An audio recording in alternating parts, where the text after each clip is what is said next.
আসসালামু আলাইকুম। আমাদের ইন্দোনেশিয়ান ব্লগে আবার আপনাদেরকে স্বাগতম। আমরা এবার গিয়েছিলাম গিলি ইয়ারে।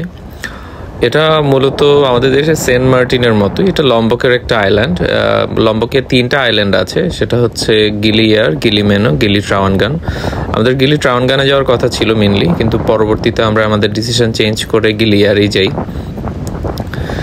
গিলি ইয়ারে যে প্রথম দিন আমরা চেক ইন করে সূর্যাস্ত দেখতে বের হই।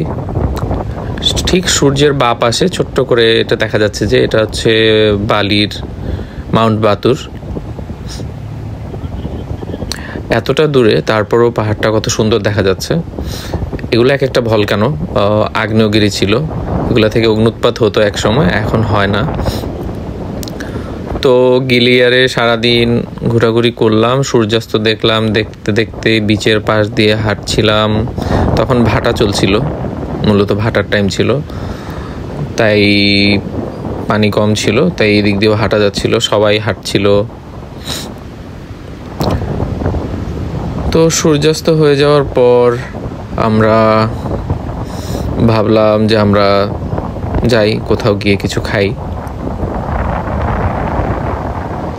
মানে এখানে আসলে সেন্ট মার্টিনের একটা মনোভাব চলে আসে যে এত সুন্দর,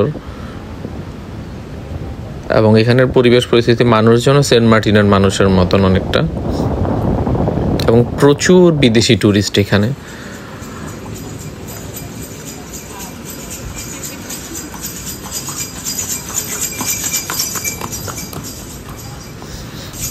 তারপর পরের দিন সকালেই আমরা হাঁটতে বেরোই, এবং এখানে মেজরিটি হচ্ছে বাইসাইকেল আর ঘোড়ার গাড়ি। এছাড়া কোনো ধরনের ট্রান্সপোর্ট বলতে ব্যাটারি চালিত কিছু সাইকেল আছে, এছাড়া ইঞ্জিন চালিত কোনো সাইকেল বা কোনো ধরনের যানবাহন এখানে নেই। সবাই হেঁটে বা বাইসাইকেলে করে বা ঘোড়ার গাড়িতে করে চলাফেরা করে।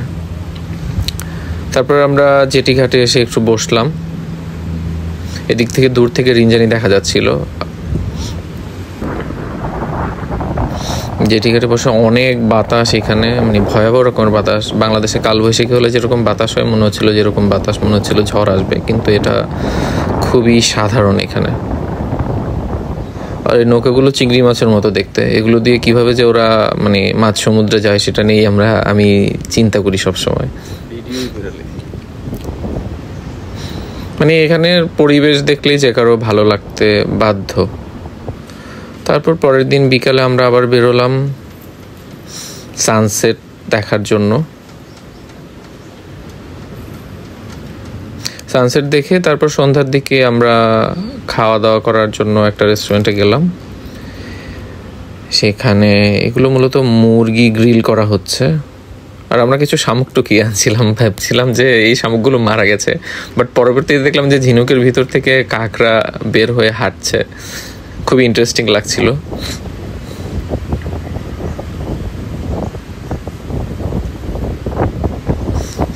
অনেক মজার ছিল বিষয়টা। এই তো তারপর রাতের বেলা কিছুক্ষণ বসলাম, ঘুরলাম।